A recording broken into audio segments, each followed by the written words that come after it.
que je vais vous dire va sembler complètement fou. Mais vous devez m'écouter. Un jour sans lendemain avec Tom Cruise et Emily Blunt est réalisé par Doug Liman et il s'agit de mon coup de cœur de l'année. Après plusieurs bons films comme X-Men, Jour d'un avenir passé ou encore Transcendance, qui m'avaient grandement surpris, Un jour sans lendemain surpasse sur tous les aspects. Il y avait longtemps qu'un film ne m'avait pas ébranlé ainsi.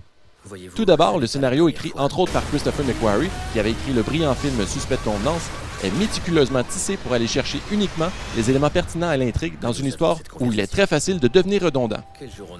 Christopher McQuarrie est reconnu pour ses intrigues ingénieuses et il ne déçoit pas du tout dans Un jour sans lendemain. Le réalisateur du film, Doug Liman, est très habile dans l'exploitation du potentiel de films d'action. Il nous avait livré l'excellent film Mémoire dans la peau. J'ai adoré son jeu de caméra, mais surtout son montage visuel et sonore. L'atmosphère du film est très bien apportée et elle vient affecter le spectateur qui n'a d'autre choix que de se laisser emporter par le concept du film.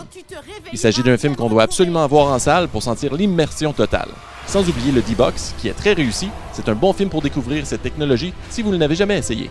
Sans en dire davantage, je conseille fortement ce film qui devrait surprendre même les plus sceptiques. C'est selon moi le meilleur film de l'année. Merci. Ce qui t'arrive m'est arrivé à moi. Tu as détourné leur pouvoir.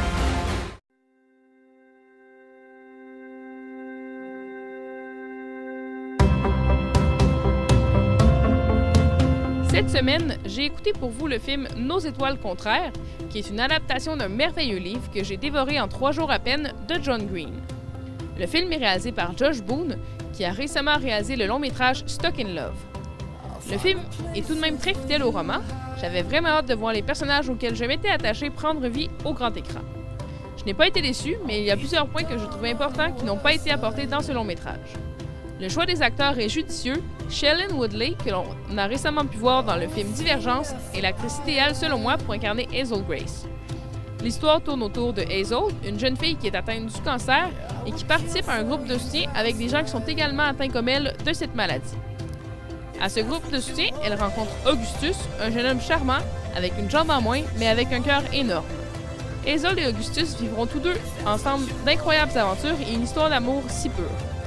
Le film m'a complètement bouleversé.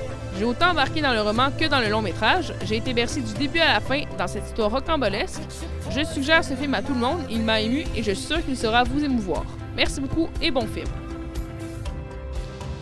Ne manquez pas nos nouveautés la semaine prochaine, 22 Jump Street, La Petite Reine et Dragon 2.